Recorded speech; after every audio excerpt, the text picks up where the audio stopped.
Hey everyone, first video back in a while. Sorry for the long break, but I should be back to making regular videos again. So today I'm going to be talking about impeachment, what happened at the Capitol, and then Trump being banned from Twitter. And I'm going to try and be fairly concise with talking about all this because it is a lot. So Donald Trump was impeached today. He's the first person to ever be impeached twice. There have only ever been 4 impeachments that have taken place. Donald Trump now makes up half of those. To be fair, Nixon almost certainly would have been impeached if he hadn't resigned. But regardless, every single Democrat voted in favor of impeachment, and 10 Republicans voted for it, such as Liz Cheney. It's going to go to the Senate. I think that the earliest that they could vote on it, because they are out of session right now, is January 19th, which is the day before Joe Biden will be inaugurated. It doesn't make it not significant, but I don't see, just like with the first impeachment, I think there is a chance that more Republicans would vote in favor of it this time. Um, I don't see them getting 67 votes, though. I just think that that's too big of a hurdle to jump for this one, even with how many Republicans that are kind of staying away from Donald Trump right now. Even with McConnell, there are reports that he's like happy about impeachment. I think that some people might take that the wrong way. It's not like McConnell suddenly had like a change of heart. I think that he views Trump as toxic to the Republican brand and wants to begin the detachment of Donald Trump from the Republican name. I think that that's what he wants and wants to get back to more of this fiscal conservatism, probably lots of talking about the debt and everything, as Joe Biden will try to do some minimal economic populism with trying to handle coronavirus and the economic crisis that we're in right now. I think that that's going to be McConnell's big talking point once everything regarding Trump is over with. But so that's it. There has been talk about using the 14th Amendment to like bar Trump and other Republicans from running for office again, such as Ted Cruz and Josh Hawley. The interesting thing about the 14th Amendment is it does only require a simple majority in the House and the Senate. We'll have to wait and see on that one. I don't see that, just because that is such a severe measure. I think that some of the more moderate Democrats wouldn't go for it the same way that they went for impeachment, because they knew it wasn't really going to go in the same direction. And it's questionable. I think potentially they could use the 14th Amendment against Donald Trump, but I don't think that there's been enough talk about it to really think that that's the direction they're going to go in.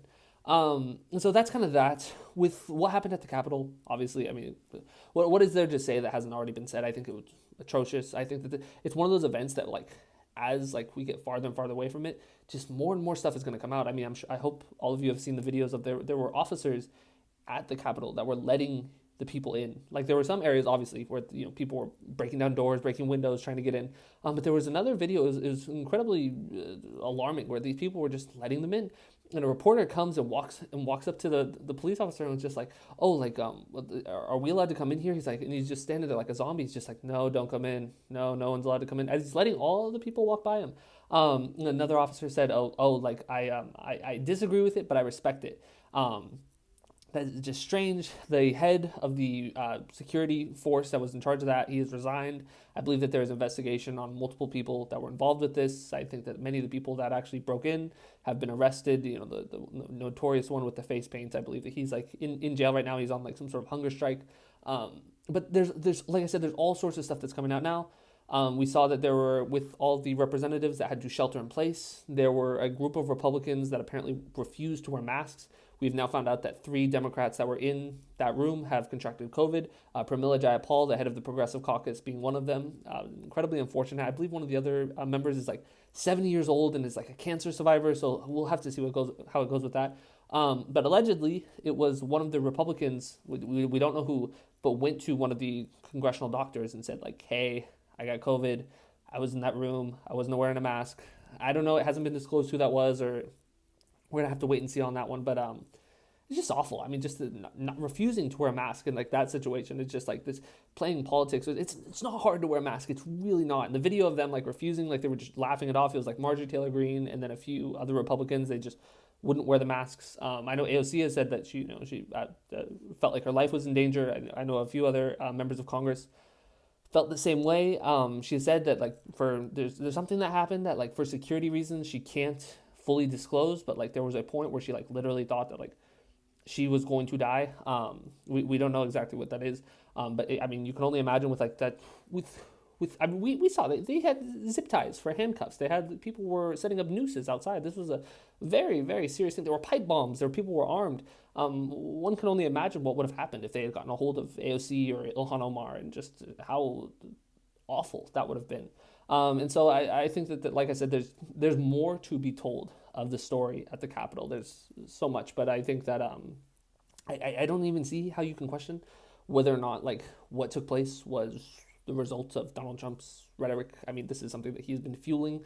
I don't think that he believes that the election was stolen. I think that this was purely political opportunist, and now he's just you're seeing these people like Lindsey Graham. There was a video that came out of Lindsey Graham at an airport with just all these Trump supporters were just around him, and they were like calling him a traitor and calling him all these awful names because he voted for the electoral college votes, because they wanted him to vote against them, and he was planning on voting against them. But then after what happened at the Congress, or with the Capitol, he voted in favor of certifying the electoral college votes.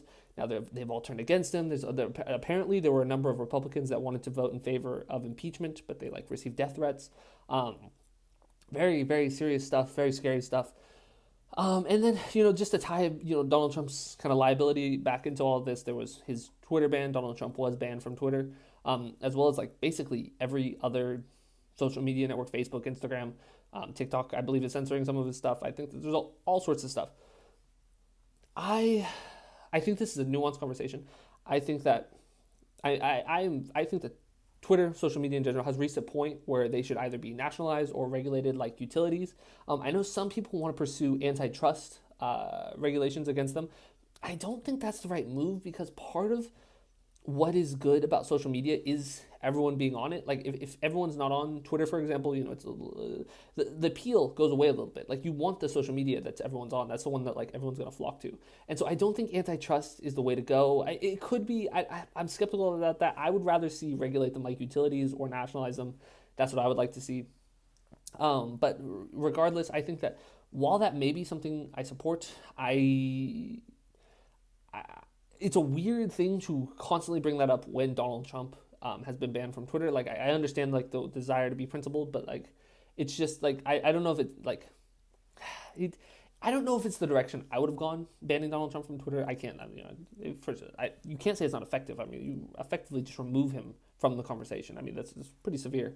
But I think that a lot of the people all the people comparing this to 1984 and like Orwellian, I think it's ridiculous. I don't think it's to that level.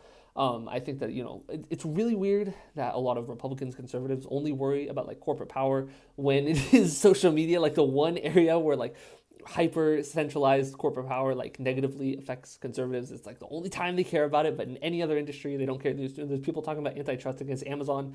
This is something that progressives have been talking about for a long time, but it's not for all the reasons that progressives talk about antitrust against Amazon. It's because of Parler. Now let me just say though, I think the antitrust against Amazon is better. I'm talking about like Twitter and like Facebook specifically for like what should be like nationalized or maybe even regulated like a utility, because I think Amazon, I think 100% pursue antitrust. Google, same thing. Apple, same thing. But it's I wouldn't have done it with the Donald Trump thing. It's not my preferred method of handling things that I disagree with. Just like censorship, I'm just pretty across the board against censorship. At the same time, I think that so many people have overreacted as the severity of this. I mean, I'm very excited for Trump to be out of office, for this to be over with. That was one of the benefits of voting for Joe Biden. It was basically picking your opponent. Would you rather be fighting Donald Trump or fighting Joe Biden? I would rather be fighting Joe Biden. I'm looking forward to Donald Trump not being in the conversation anymore and to just actually fighting Joe Biden and fighting that what he is going to be doing, this neoliberalism, basically trying to maintain the status quo. The status quo is not what it should be. And so I'm looking forward to that. I think that Trump, there are reports that came out that Donald Trump apparently has really walked back on thinking of running for 2024 again. I wonder why. And so I think that they said that maybe he'll try and tease it still, but he's like really not in the same headspace as he was before in terms of running again. So we'll have to wait and see on that one. And also his approval is slipping. I mean, he's at his lowest approval rating that he's been. I think he's at like 34% approval rating like nationally. And I think that, what happened at the Capitol is really like the final straw for a lot of people that were like kind of tepidly supporting him. And so now he's like overall lowest approval ratings that he's seen.